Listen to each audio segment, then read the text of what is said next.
The sands are shifting and the message is clear. Saudi Arabia comes first, not America. So the Davos in the Desert Conference just ended and the takeaway message was simple. Riyadh is placing its people first and every policy they are making will pursue an agenda of Saudi first. Now to many people, this should sound obvious. A country has to prioritize their own citizens first. But because of the petrodollar agreement in the past, Saudi Arabia was actually subsidizing the US growth with enormous concessions.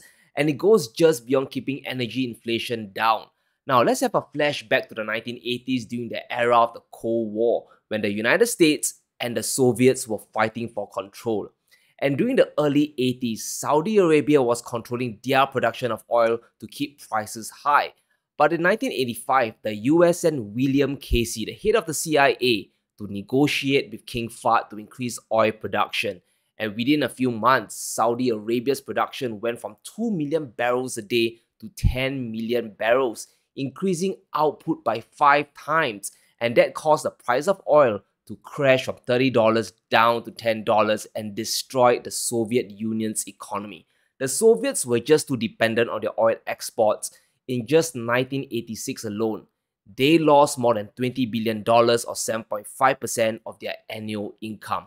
And this contributed in a big way to the downfall of the Soviet Union in 1991. Essentially, the Saudis helped the United States win the Cold War.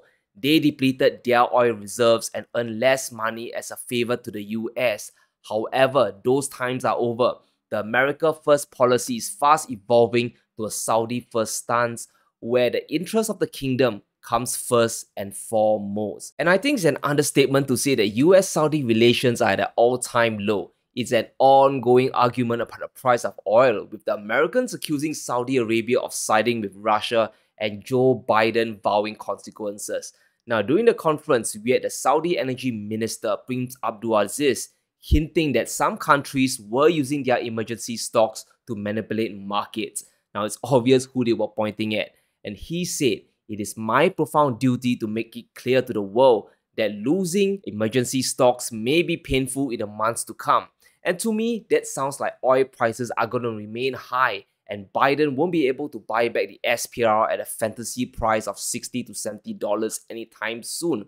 And we also have Princess Rima, the Saudi ambassador, mentioning how a lot of people talk about reforming or reviewing the relationship, highlighting how Saudi Arabia is not the kingdom it was 5 years ago.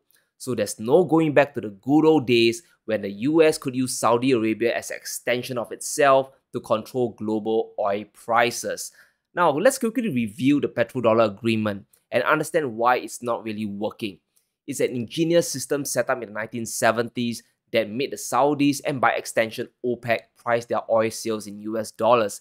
And in return, the Saudis were promised weapon support and security in a region that was rather unstable. But you quickly see why this arrangement is really lopsided. It's a subpar deal for the Saudis, but a fantastic deal for the Americans. Now, the key benefit of pricing oil in dollars is the petrodollar recycling. And because Saudi and OPEC gets paid in dollars and only dollars, these huge stockpiles of currency have to go somewhere, right? Or they'll lose value to inflation. And this is where dollars flow back into the US treasuries to earn some interest. And this keeps bond yields down for Americans because there's a consistent flow of dollars into bonds. And this allows the US to grow much faster than the rest of the world. Credit is suddenly very cheap. Both the US governments and private companies can now borrow tons of cheap money to spend and grow. So America is getting a great deal. And the arrangement with the Saudis made the dollar the reserve currency, which helped the US economy grow, which ultimately helped to build their defense and financial industries at the same time. And that's why there's still a self-reinforcing loop that keeps America on the top. But what are the Saudis getting from this deal? In 2021, less than 5% of US oil imports came from Saudi Arabia, and that's only around 420,000 barrels a day. Now compare that with China, which bought over 80 million tons of crude oil or 1.6 million barrels a day from the Saudis. That's 4 times more than the US. So the Americans aren't the biggest customer of the Saudis, not by a long shot. And if you look back a few decades, we can see that oil from OPEC made up almost 70% of the US petroleum imports. That was in 1977. So the relationship has obviously changed. Saudi is earning less money from America, but the crude oil imports are dropping fast and furious. But what I want us to focus on is the defense deal that is supposed to underpin the petrodollar arrangement. And we can see that Saudi Arabia buys more weapons from the US than Australia, the UAE, or South Korea. And in 2018 alone, Saudi Arabia purchased more than $14.5 billion worth of arms from the US. That's a lot of money that the US is earning from MBS. So this relationship is becoming more and more transactional, with the Saudis paying more than $500 million to cover the cost of US troops operating in the region. Now, the service that the US provides isn't exactly a freebie. Saudi Arabia has to pay for it. So there's an obvious imbalance here. By continuing to only take dollars for their oil, Saudi is helping to keep the dollar at the top of the food chain. However, the US isn't buying that much oil from the Saudis anymore, while the Saudis are actually the biggest customer of the US defense industry. So who do you think is actually winning from this deal? And a big reason why Saudi Arabia is charting their own destiny is the war on fossil fuels. Now, it's no surprise that the West is moving towards renewable energy, green energy, solar power, all that good stuff. And if you're Saudi Arabia and you hear the rhetoric from Biden about how the future is renewable and fossil fuels are the enemy, how would you react, right? Now, a bunch of your customers are already telling you they will buy less oil down the road. So it makes logical sense that the Saudis are looking to maximize their revenue by controlling production to a sweet spot. And I guess this is what they're thinking. I want to meet the world's demand for oil, but I don't want to overproduce and crush my own revenues, because the good times just won't last. And that's why we saw the OPEC Plus production cuts. Now, I'm sure there might be a political element in there, but it's entirely possible. But from what I'm saying, this is mostly a business decision. And we have the Saudi finance minister mentioning how the kingdom is simply trying to do what others in the G20 were doing, which is looking after themselves, especially what the US is doing through the Federal Reserve hiking rates to destroy demand. He even mentioned, look at the Federal Reserve. The Fed is increasing the rates, it is impacting everybody else. But we need to understand this is a domestic issue. They need to deal with inflation. And we just need to look at this chart to see how the rate hikes are making the dollar stronger at the expense of global currencies. We can see the dollar rising to the moon, but the yen, the pound, and the euro, they are all crashing down to hell. So expect Saudi Arabia to continue controlling their production to keep oil prices high, because renewable energy is going to come sooner or later, right? Maybe it's 10 years or 50 years down the road, but it is coming. Plus now, the Fed rate hikes are impacting Saudi oil revenues, and we have no idea how far the hikes will go and how long they will last, but it's going to cause a global slowdown that could bring down the oil demand well into the future. And that's why we are seeing OPEC cutting production now. They are trying to front run the Fed. If the Fed tries to control the demand side of oil, Saudi with OPEC can control the supply side. So it's really not surprising that Saudi Arabia is moving towards BRICS and Asia. It's not some grand conspiracy or evil plot. They are going where their customers are at. MBS, he sees the world differently and is pursuing an agenda of non-alignment. He's going where he can find the best deal for his country. Now, I believe the most disturbing development for Saudi Arabia is the price caps on Russian oil and gas. And this is essentially a buyer's cartel from the West trying to impose a maximum price on Russian energy. And the purpose is simple. They want to get Russian oil for cheap while reducing Putin's revenues. Now, this move is rather naive, because if Russia simply doesn't sell the oil to countries imposing the cap, the global price of oil will still stay high. So even if Russia sells their oil to China, for example, at a discount, the difference is offset and won't really hurt Russian revenues that much. Plus now we have Trafigura, one of the world's biggest commodity traders, telling us that there's a big enough shadow fleet to continue transporting Russian oil, and many of the vessels will be self-insured. But regardless of that, these price sanctions are very concerning to Saudi Arabia, because if they could be used against Russia today, it is not impossible that the kingdom could be targeted tomorrow. Remember the list of threats the Saudis faced? There were calls from US senators to pull away military support, as well as to introduce the NOPEC bill, a law that opens up Saudi Arabia and OPEC entities for lawsuits for controlling the price. Now, this is one of the fundamental reasons why Saudi Arabia has to establish relations outside of the West and NATO, because sanctions could come for them. Now, the crafty aspect of the oil price caps is how they are being imposed, right? It basically imposes restrictions on insurance and shipping companies. For example, your cargo and your ships won't be insured if they are ferrying Russian oil above the price caps. And this is important because the G7 countries, especially Europe and the UK, controls around 90% of global shipping insurance. So there's a monopoly by the West there. However, what is the counter move to being at the mercy of G7? And answer is simple, right? BRICS. And this is why Saudi Arabia is betting big on a multipolar world of the future. We have Saudi Arabia reaffirming its commitment to China as the most reliable partner and supplier of crude oil. And this is a big deal. The CEO of Saudi Aramco has pledged the company's support to help secure China's energy for the next 50 years.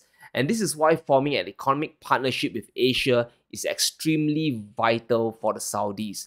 If one day the West decides to boycott Saudi oil, the BRICS country can easily swallow up supply and there will be close to no interruption. We have the US Treasury telling the world that price caps won't happen to Saudi Arabia, but no one can foresee the future. If US-Saudi relations deteriorate even further, a price cap isn't impossible. And that's why we have talked time and time again about how the sanctions will backfire, not just financially but geopolitically as well. Saudi Arabia is now partnering with the rest of the world where it suits them, right? Yes, they're still getting weapons from the United States, but their focus on oil exports is clearly heading east. And it's just a matter of time before they try to outsource their defense needs to other countries. Maybe it'll be China or even India, but this will be a game changer.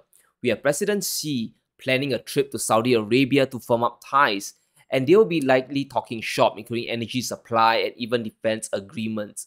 And right now, we are seeing a lot of instability in the Middle East, with Saudi intelligence warning of an imminent Iranian attack, and Washington seems to be on the ball ready to assist. But we all know about the failed withdrawal that happened in Afghanistan, so it's really hard to say if they will really come to help, or even if the 3,000 US troops on Saudi soil will make a difference. But the animosity is building. We have reports of Saudi officials privately warning that they could dump US treasuries if the NOPEC bill passes. Now, if they do that, it will spike yields up in an environment of rising rates. This could crush the bond market and collapse the US economy if somehow there's a lot of leverage in the system. And at this moment, the Saudis are still buying US treasuries, increasing their holdings by almost $3 billion since the start of the year. But this could turn very quickly if relations continue to nosedive. And we have to watch what Saudi Arabia does going forward, because it will determine the reshuffling of the world powers. Whoever Saudi Arabia supports will likely grow faster and become the new world power. And it's fascinating from Ray Dalio's chart that we see a decline of the Western powers and the rise of the East, in particular China. So it does make sense that Saudi Arabia is throwing their hat in the ring with Asia. So here are a few things that we should track when it comes to Saudi Arabia: if they officially join BRICS or not, and if they decide to accept Chinese yuan or any non-dollar payment for their oil. Because if the petrodollar system breaks, then it will create a domino effect that will send the treasury market into chaos. If you no longer need dollars to buy oil from OPEC, countries will start to slowly diversify their currency risk away. And we have India already initiating talks with Saudi Arabia for rupee rial trade, bypassing the US dollar completely. And if that works, we could see the Saudis start experimenting around with selling energy for other currencies to form new partnerships in Asia. Now, a lot of people will try to push back this strategy of diversification, saying that the US dollar is very stable or the US treasury markets are the biggest in the world. And that is true, but it is held up by the petrodollar system to a large degree. The ability to only use dollars to buy oil is one of the core pillars of the dollar's strength. If that starts to crack, the entire foundation gets shaky, especially when we have the Federal Reserve printing money time and time again. And it's not only Saudi Arabia, guys. A lot of countries, even in the EU, are starting to adopt a survival-first approach to their economy. We have Germany forming closer ties with China as Olaf Scholz takes a trip to visit President Xi. And guess what? He is bringing the heads of German industry with him. We have the German giant BASF moving their operations to China, opening their new chemical plant in the country because it just isn't cost effective anymore to manufacture stuff back home. The era of cheap Russian energy is over, so German companies are doing what's best in their interests. And what we are seeing is the beginning of the end of the old world order, a rebalancing of power that's happening, and it's going to start in the east, especially in China and India. And Saudi Arabia is going to help speed up the process for them.